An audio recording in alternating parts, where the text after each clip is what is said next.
ओम नमो श्री गुरुदेव दत्त. सद्गुरू जेव्हा पृथ्वीवर वावरतात तेव्हा ते केवळ उपदेश देत नाहीत, तर भक्तांच्या जीवनात प्रत्यक्ष उतरून त्यांचे उद्धार करतात.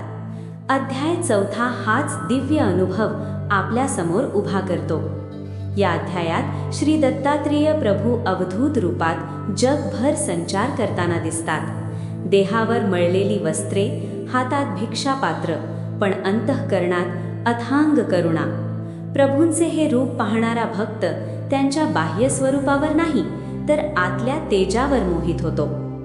दत्तप्रभू लोकांना सांगतात, मी कुणाचा नाही आणि सगळेच माझे आहेत. जो मला शरण येतो त्याचा भार मी स्वतः उचलतो.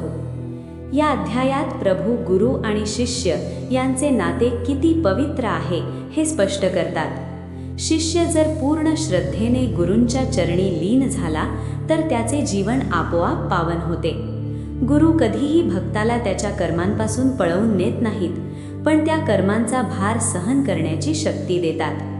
अनेक लोक दत्तप्रभूंना ओळखू शकले नाहीत. काहींनी त्यांना वेडा समजले, काहींनी दुर्लक्ष केले, पण ज्यांनी नम्रतेने मस्तक झुकवले त्यांच्यावर प्रभूंची कृपा ओघळली. हा अध्याय आपल्याला शिकवतो, गुरूंची परीक्षा कधी घेऊ नये. गुरु कोणत्या रूपात येतील हे सांगता येत नाही. श्रद्धा असेल तरच कृपेचा अनुभव येतो. दत्तप्रभू आपल्या भक्तांना आश्वासन देतात, तू माझा आहेस ही एक भावना मनात ठेव. तुझे दुःख, तुझी चिंता आता माझी जबाबदारी आहे. अध्यायाच्या शेवटी भक्ताचे हृदय पूर्णपणे नम्र होते. डोळ्यात अश्रू, ओठांवर नामस्मरण आणि मनात एकच प्रार्थना, हे दत्त गुरुदेव, आम्हाला तुमची खरी ओळख देण्या इतकी शुद्ध दृष्टी द्या. आम्ही तुम्हाला ओळखू न शकलो तरी तुम्ही आम्हाला कधीही सोडू नका.